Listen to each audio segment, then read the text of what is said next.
All right, we're talking about forgiveness today. Forgiveness is a big topic. However, it is something also that's been around for a really long time. Yes, much needed. This is not a new concept. It's been spoken of in the Bible. It's been passed down, spoken of in the Christian world and the non-Christian world. Let's talk about what the Bible says about it first, because that's always going to be our first point of reference and understanding what does the Bible say for us about forgiveness. Well, it says a lot. It says in 104 different verses and places. So it's like, I told you 100 times plus 4. In the aspect of us being in the image of God, because he's forgiven us so that we should forgive one another. I mean, that was Jesus's main driving point. Like, look, you've been forgiven. So we're going to model our life after Jesus, and we're going to have our mind of Christ, which the Apostle Paul says we already have. So we're going to forgive, no matter how hard it may seem at first, but we're going to show you some techniques and tools that we believe Holy Spirit has given us that we're going to be able to share with you along this line. But let's take a look at some scripture. Yeah. In Colossians 3 here, the Apostle Paul is saying, bearing with one another and forgiving each other, whoever has even a complaint against anyone.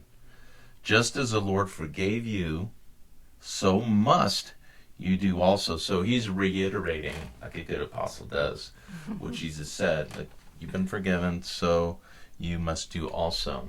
This is very much in accordance with community, because he's addressing the church here, right? You can't have a bunch of people who are like, I have the right to not forgive.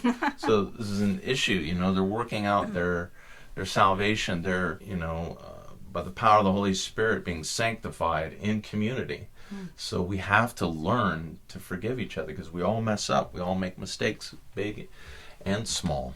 And then the other verse here in Ephesians 4, which is, the epic book, Epic Ephesians. There's so much of how God sees us is the framework in which the Apostle Paul wrote, in the inspiration of the Holy Spirit. So with all lowliness and meekness, with long suffering. Oh, I like that word. How about short suffering? Long suffering. Because there's benefits to this. We don't like this in Western culture a lot, right? I don't like to identify with that. Forbearing one another in love. Takes God, right, to do all things in love. Is a big word. Endeavoring to keep the unity of the Spirit and the bond of peace. Is this word again. It's a big part of our life in God, right, is in the unity in the body of Christ, is oneness, which is the last part of this scripture says.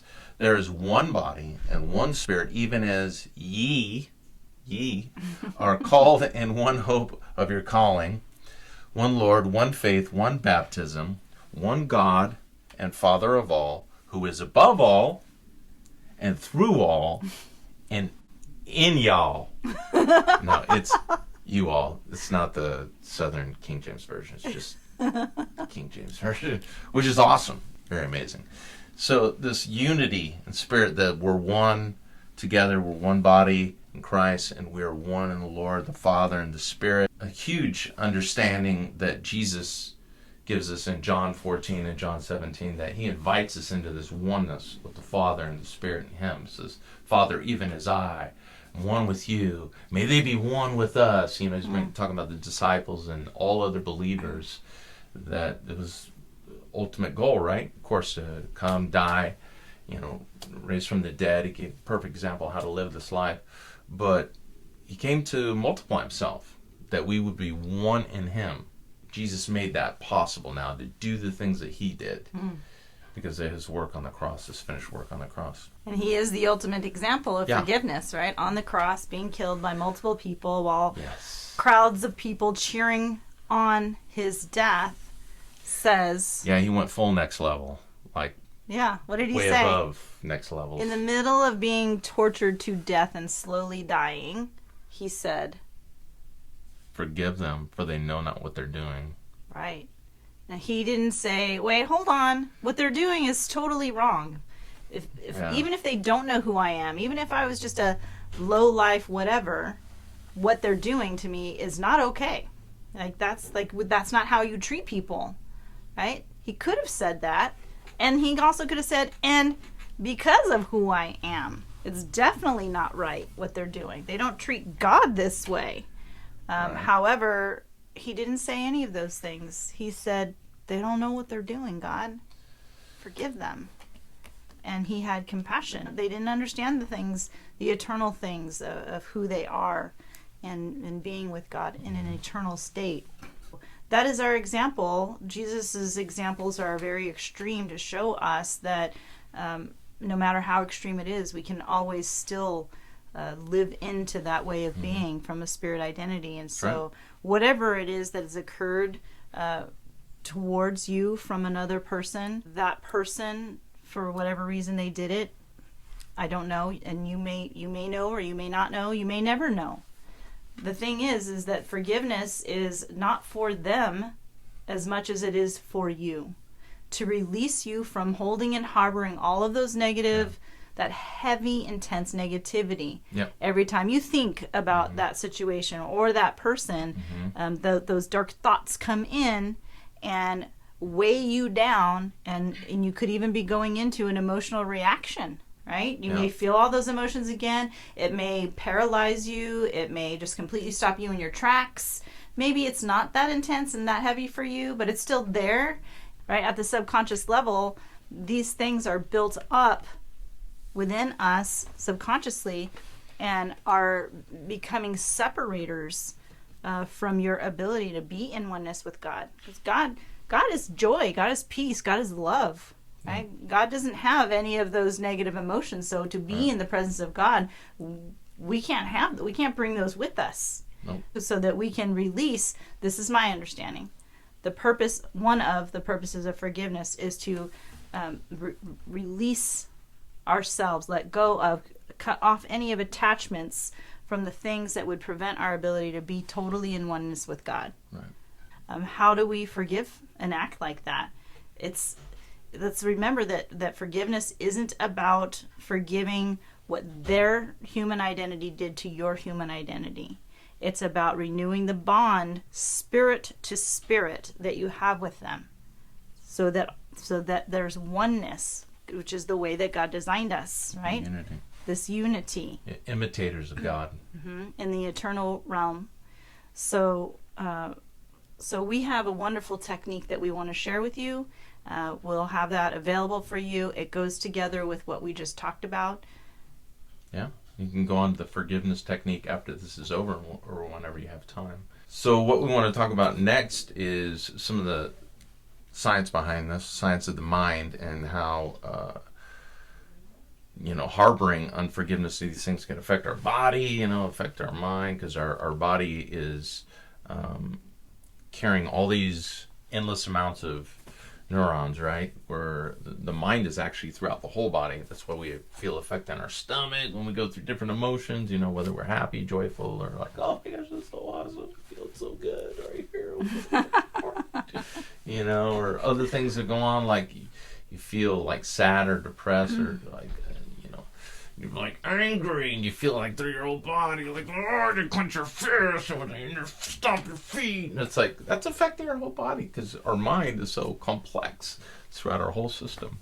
Endless amounts of neurons. So let's talk a little bit about that, how it affects our emotions. Yeah, so unforgiveness is going to create negative emotions, and negative emotions built up within us are going to put us in an unresourceful state. So if something triggers that emotion, we have an emotion by a label, let's just say anger, for example. That can occur from any situation that will, where anger would be assigned to it as the appropriate emotion to respond to that situation. Now, in a healthy person, an emotionally healthy person, you'll experience anger, and it'll be like, like that doesn't feel good. I don't like that. That kind of makes me like, I'm upset about that. And then you say, okay, let me just check in and see, what do I need to do about that so that I can release this anger right now and learn from it, right? Because a negative emotion, a negative thought, a negative sensation in the body is communication from the Holy Spirit trying to get your attention so that it can transform that negativity into a higher spirit identity perspective of that situation so that it can be released, just like Jesus. Forgive them, Father, for if that's not the most ultimate, like high spirit identity perspective of something, I don't know what is. So taking that as our example, that's ultimately where we want to get, right? Situation by situation, trigger by trigger, because that's all that we can handle, right? If we could handle the whole life at one time or as we're experiencing it, then we would be in heaven already. We would be like Jesus, right? But we get stepping stones because that's what we're capable of handling. And everybody's stepping stone is higher or lower or different size. It just depends on the individual. But Holy Spirit meets us where we are. So those negative emotions, those negative thoughts, those negative physical sensations are messages subconsciously from Holy Spirit saying, hey, let's upgrade or evolve or let's transform this way of thinking about this from a Holy Spirit perspective, right? The way Jesus would do it, a Jesus-centric mind. And so we can see those as presenting because of us going after something spiritually, because we've raised our hand. Our spiritual ambition is raised our hand saying, I want to be more like you, God. Even if we're not consciously aware of it, our being is inherently created to desire seeking God, being in oneness with God, knowing God from a love perspective. So we're driven to go that way. And so these moments of negative emotions are opportunities for us to transform a negative emotion, see more from or experience more from live more from a spirit identity so that we can be more in oneness with God. So that, I would say, for you is an opportunity to say to yourself, like, yay me, because I'm going after something so ambitiously that I'm ready to transform something now. Because we know the Bible says we're not ever put in a situation that we can't handle, right? So if it's presenting, then it's because we can handle it. And not only can we handle it, it is the path towards what it is that you're going after. God provides the way, and we move from glory to glory. So these instances where we get to forgive, how about that? Yes. We get to forgive, like Scripture says, we move from glory to glory, and that's a part of our sanctification. Yes. So we want to present to you an opportunity to take whatever's coming up for you as something that you want to forgive, and as an option of many options, use our forgiveness technique. It's beautiful. It's wonderful.